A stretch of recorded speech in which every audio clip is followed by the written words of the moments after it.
Parkkarin Markku ja yritys on Maikau Oy. 10 vuotta toiminnassa ollut lypsykarjaan pohjautuva osakeyhtiö. Viljelykasveina tällä hetkellä ihan normiviljat, vehenä, ohra, kaura ja sitten tietysti lypsylehmille nurmi, että omaa vuokramaata ja sopimusmaita niin viljellään tällä hetkellä yhteensä noin 450 hehtaaria. Murskeviljaa vuodessa eläimille 1,5 miljoonan kilon tietämis ehkä noin. Tietysti vaihtelua nyt on navetan laajennus käynnissä ja määrätulo nousee, mutta asettuu varmaan 1,5–2 miljoonan kilon väliin. Murskevilja aloitettiin 2004 vuonna.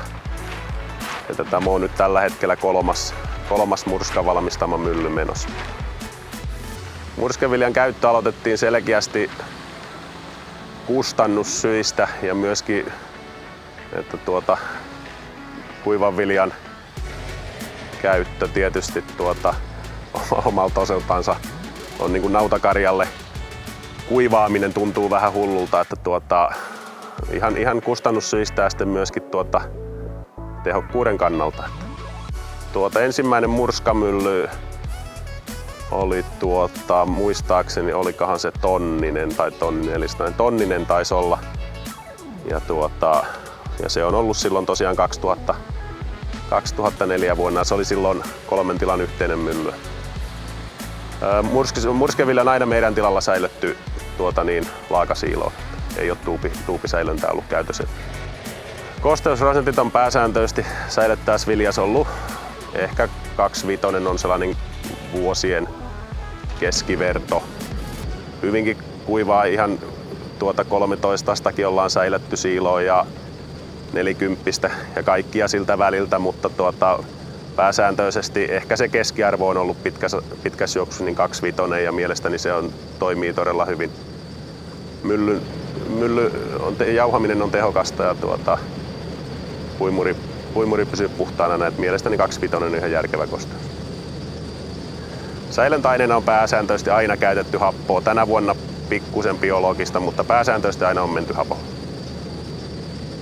Tuottavuudesta sen verran, että aina jos murskeviljaa pyritään syöttämään läpi vuoden, mutta jos ei olla riittävästi syksyllä saatu viljaa ostettua, niin sitten siirrytään kesällä kuivan viljan syöttöön, niin meillä ainakin tapahtuu aina sitä, että maidon pitoisuudet, rasva varsinkin, niin pikkasen laskee kuivan viljan syötön myötä, että aina kun siirrytään murskeviljaan, niin pitoisuuksiin tulee 0,2–0,3 rasvaprosentin nousu, että se niin kuin vaikuttaa sitä kautta tietysti maidon hintaan pikkusen positiivisesti.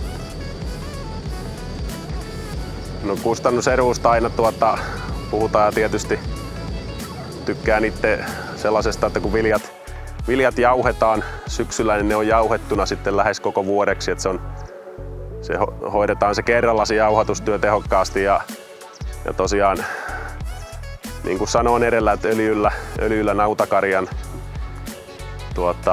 viljan kuivaaminen niin ei mielestäni, myyntivilja erikseen totta kai, mutta joka nautakarjan syöttöön menee, niin mielestäni öljyllä sen kuivaaminen, niin en näe kyllä siinä mitään hyötyä.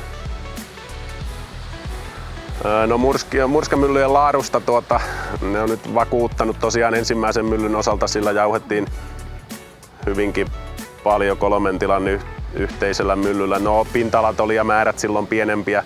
No nyt sitten vaihdettiin 2-tonninen siinä samalle ketjulle ja taas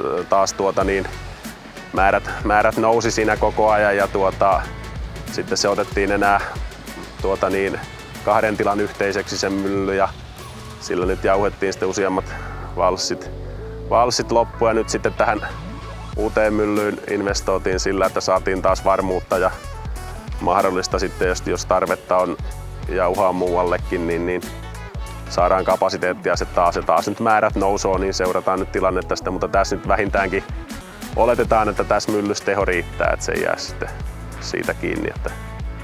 Eikä siinä ja tätä on monta kertaa ollut murska on nyt ollut tehdaskunnostuksissa ne vanhat myllyt, niin se on osoittautunut aivan toimivaksi systeemiksi. Että ammattilaiset sen korjaa talven aikana.